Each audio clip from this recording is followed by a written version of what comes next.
Halo semuanya, kembali lagi bersama Miss Yurita dalam pelajaran Bahasa Indonesia. Nah, setelah sebelumnya kita sudah mempelajari bagaimana cara meringkas teks yang kalian baca dan juga video yang kalian simak. Kali ini kita memasuki topik baru, yaitu teks eksposisi. Nah, teks eksposisi itu seperti apa, strukturnya juga bagaimana, kita simak saja PowerPoint berikut ini. Nah, tapi sebelumnya kita ke tujuan dulu ya.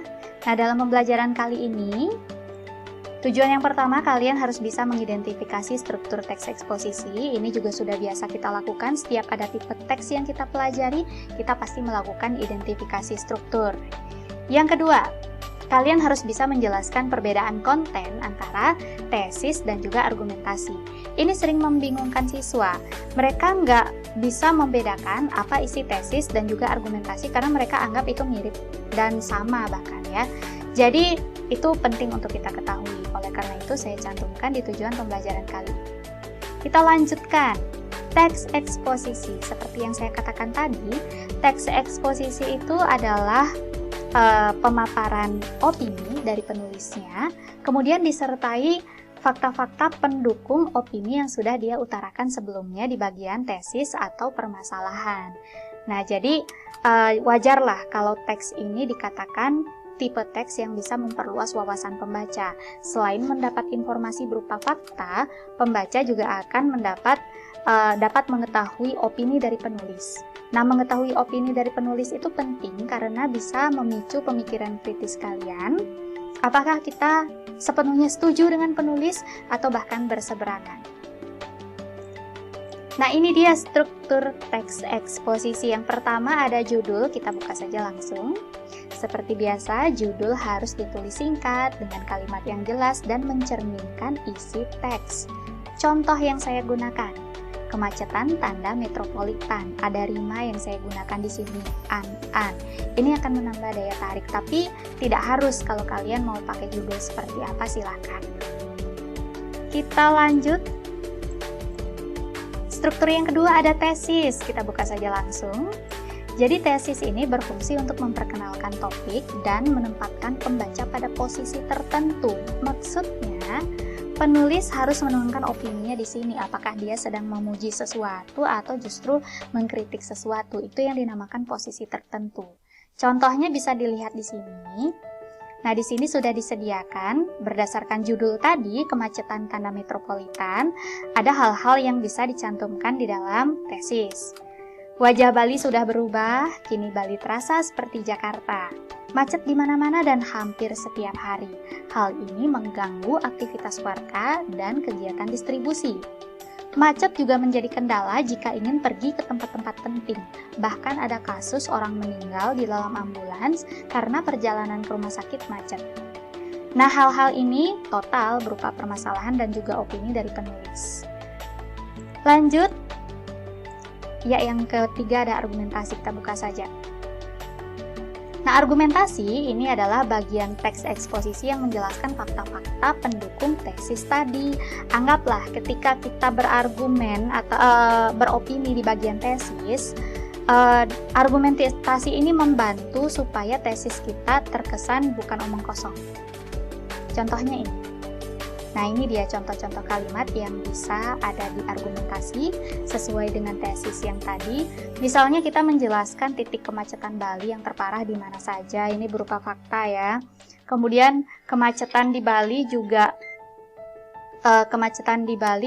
disebabkan oleh ramainya wisatawan dan ruas jalan yang menyempit. Kemudian banyak orang yang parkir sembarangan juga di kota dan juga fakta-fakta yang lainnya yang bisa mendukung tesis. Itu semua ada di argumentasi. Kita lanjutkan ke struktur yang terakhir, yaitu penegasan ulang. Kita langsung buka ya. Jadi intinya penegasan ulang ini adalah mengulang kembali apa yang kita jelaskan tadi di bagian tesis dan argumentasi. Dan kalau bisa, di sini kalian bisa cantumkan saran untuk pemerintah dan juga saran untuk pembaca supaya tidak terlalu saling menyalahkan dan saling menyudutkan satu sama lain. Contohnya, itulah Bali sekarang. Kemacetan yang parah adalah wajah baru calon kota metropolitan ini. Jumlah kendaraan di Bali sebagai pusat pariwisata dan juga daerah industri seperti Denpasar adalah penyebab utamanya. Intinya, kita sebagai masyarakat harus sadar dan mulai mengurangi penggunaan kendaraan pribadi. Karena solusi menggunakan kendaraan umum belum bisa kita laksanakan, oleh karena itu janganlah saling menyalahkan. Ini poin penting dari penegasan ulang. Kita tidak boleh mencantumkan hal-hal yang menyudutkan atau mematik emosi pembaca. Jadi kita netral di sini. Yaitu tadi strukturnya ada 4, judul, tesis, argumentasi, dan penegasan ulang. Sekarang kita ke slide berikutnya. Ciri teks eksposisi. Cirinya yang pertama bersifat objektif, seperti yang saya katakan tadi, tidak boleh memihak salah satu atau menyudutkan. Kemudian bersifat informatif pasti, karena dia menyajikan informasi berupa opini dan fakta yang imbang.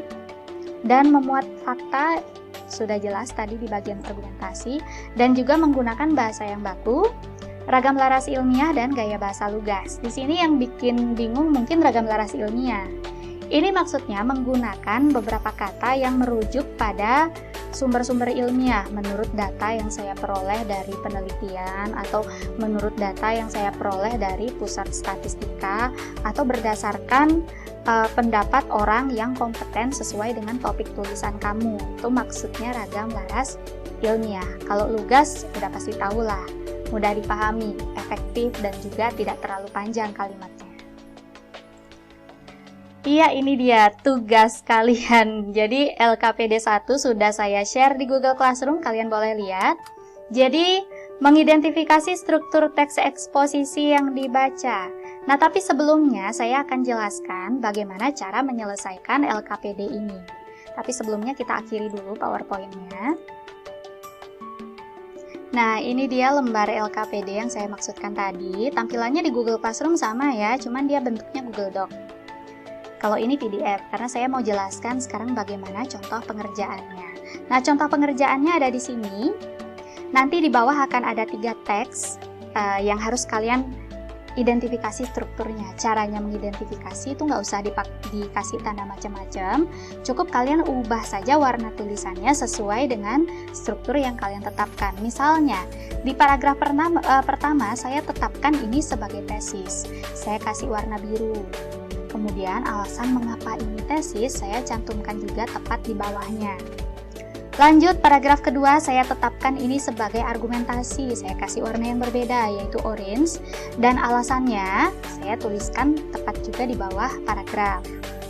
Kemudian paragraf yang ketiga saya tetapkan sebagai penegasan ulang. Saya kasih warna yang berbeda. Dan juga alasannya langsung saya tuliskan di bawahnya. Nah, seperti inilah nanti yang harus kalian lakukan terhadap teks yang ada di soal. Petunjuknya ada di sini. Teksnya ada 3. Ini teks 1 agak panjang, ada 5 paragraf. Jadi kalian harus tentukan. Nanti misalnya kalian tentukan paragraf 1 dan 2 ini tesis, silahkan berikan warna yang sama untuk 2 paragraf ini. Nah, kemudian teks 2 ada 4 paragraf. Teks 3 juga ada 4. Nah, kemudian setelah selesai mengidentifikasi struktur, kalian akan disajikan pertanyaan baru lagi, yaitu seputar perbedaan tesis dan juga argumentasi. Nah, setelah kalian mengidentifikasi struktur tadi, kalian jelaskanlah apa bedanya tesis, apa bedanya argumentasi dari segi isi secara umum di sini. Tuangkan jawaban kalian di sini secara langsung. Itu saja lembar LKPD untuk kegiatan hari ini. Jadi, setelah kalian menyimak penjelasan tentang teks eksposisi dan juga strukturnya tadi, lalu Miss juga sudah jelaskan bagaimana mengisi LKPD atau mengerjakan tugas yang ada di LKPD. Dan sekarang setelah penayangan video ini, silakan dilanjutkan dengan pengerjaan LKPD di Google Classroom. Bisa dilanjutkan di rumah nanti sebagai PR, dan besok kita akan bahas jawaban yang benar dari soal di LKPD kali ini. Jika ada pertanyaan, tanyakan langsung di WhatsApp group atau bisa jalur pribadi juga dengan Miss kalau ada yang pertanyaannya tidak ingin diketahui. Ya mungkin bersifat privasi, ya saya izinkan. Baik, kalau tidak ada lagi yang harus disampaikan, dari kalian juga mungkin tidak ada pertanyaan, saya akhiri pertemuan kali ini dan sampai jumpa besok.